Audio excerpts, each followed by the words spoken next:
பரம்பொருள் ஜோதி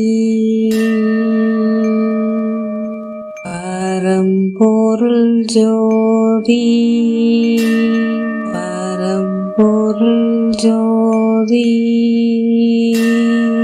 பரம்பொருள் ஜோதி.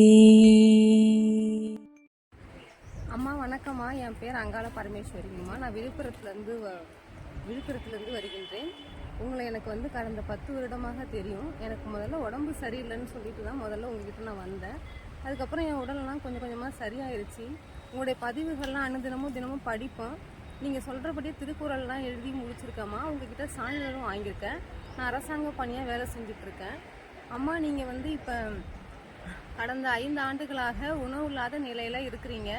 அது நாங்கள் நேரில் கண்கூடாக பார்த்துருக்கோம். இதுக்கு முன்னாடி நீங்கள் இந்த உணவில்லாத நிலைக்கு வர்றதுக்காக நீங்கள் எவ்வளோ கஷ்டப்பட்டுருக்கீங்க, எப்படிம்மா உங்களால் இதெல்லாம் சாத்தியமாச்சு? ஆனால் பழைய கால சித்தர்கள்லாம் இப்படி இருந்திருக்காங்கன்னு நாங்கள் கேள்விப்பட்டிருக்கோம். இப்போ தான் நேரில் பார்க்குறோம்மா. இந்த வாய்ப்பு எங்களுக்கு கிடைச்சதுக்கு இறைவன் எங்களுக்கு அமைச்சு கொடுத்ததுக்கு ரொம்ப நன்றிங்கம்மா. நீங்கள் எப்படி வந்தீங்க இந்த உணவு இல்லாத நிலைக்குன்றது எங்களுக்கு கொஞ்சம் சொல்லுங்கம்மா. அம்மா வணக்கங்கம்மா.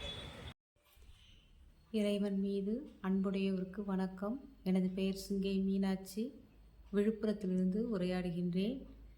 பகுதி 87 மகான்களின் மகத்துவம்.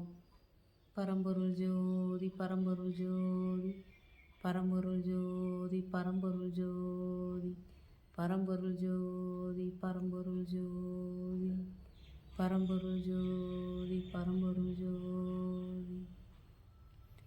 மகான்களை பற்றி நினைப்பதற்கும் மகான்களை பற்றி உரையாடுவதற்கும் அரும்பாக்கியம் செய்திருக்க வேண்டும். அந்த பாக்கியம் எமக்கு கிடைத்தமைக்கு மிக்க மகிழ்ச்சி அடைகின்றேன்.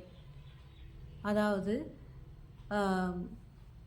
மாணவர்கள் கேட்டிருந்தார்கள், அதாவது இந்த உணவு இல்லாத நிலைக்கு வருவதற்கு என்ன மாதிரியான முயற்சிகள் உள்ளன, அதை எப்படி எளிமையாக கையாள வேண்டும், இதில் எப்படி நீங்கள் வந்தீர்கள் என்று கேட்டிருந்தார்கள்.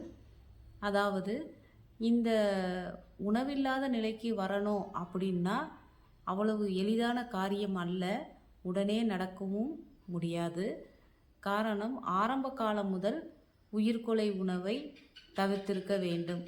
அதாவது இறை வாழ்க்கை என விருப்பத்தோடு வருகின்றவர்கள் அடிப்படையான அடித்தளம் உருவாக்குதல், அதில் உயிர்கொலை உணவு சுத்தமாக நிறுத்தியிருக்க வேண்டும். அதேபோல் மருந்துக்கு என மோர் எடுத்துக்கலாம், மற்ற தயிர் பால் இதெல்லாம் சுத்தமாக நிறுத்தியிருக்க வேண்டும். இது அடிப்படையான கல்வி. அதேபோல் உருளைக்கிழங்கு, பச்சை மிளகாய், வாழைக்காய், இந்த வாயுவை உருவாக்கக்கூடிய பயிர் வகைகள் இதெல்லாம் முழுவதுமாக நிறுத்தியிருக்க வேண்டும்.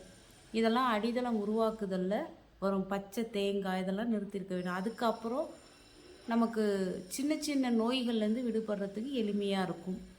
இப்படியெல்லாம் முயற்சி பண்ணிக்கிட்டே வரணும். அது மட்டுமல்ல, எல்லாருக்கும் இந்த இறை உணவு கிடைப்பது இல்லை. 10 கோடியில் ஒருவருக்கு கிடைப்பதே அரிதான ஒரு விஷயம். சொர்க்கவாசல் என்பது பூர்வ ஜென்ம புண்ணியம் செய்திருந்தால் மட்டும்தான் இறை உணவை வரமாக பெற முடியும். அந்த இறை உணவை வரமாக பெற்றவர்கள் மட்டும்தான் உணவில்லாத நிலைக்கு வர முடியும். அதுவும் 1 வேளை 2 வேளை 3 வேளை உணவு என நிறுத்த முடியும். நிலபூதத்தை வெற்றி கொள்ள முடியும். அப்புறம் நீராகாரம், அதன் பிறகு காற்றை மட்டும் சுவாசிக்கிற நிலை, இப்படி ஒவ்வொரு படிநிலையாக உயர முடியும். இதெல்லாம் பெரிய முயற்சி. அவ்வளோ சீக்கிரம் அவ்வளோ எல்லாருக்கும் கைகூடுமானா அது ரொம்ப கடினமான விஷயம். ஆனால் முயற்சி பண்ணாமல் இருக்கக்கூடாது, முயற்சி செய்து கொண்டு தான் இருக்க வேண்டும். இதனால் என்ன உபயோகம் அப்படி என்றால் அதையும் கேட்கின்றார்கள். இறை உணவு வரமாக பெற்றவர்களுக்கு பெரும்பாக்கியம். அதாவது எவ்வளவோ விஷயங்களை சாதிக்கலாம். இந்த உடலை வெற்றி கொள்ள முடியும், மரணத்தை தள்ளி போட்டு கொள்ள முடியும். நிறைய ஒரு அபூர்வமான ஆற்றல், சக்தி நிலை எல்லாமே இருக்குது.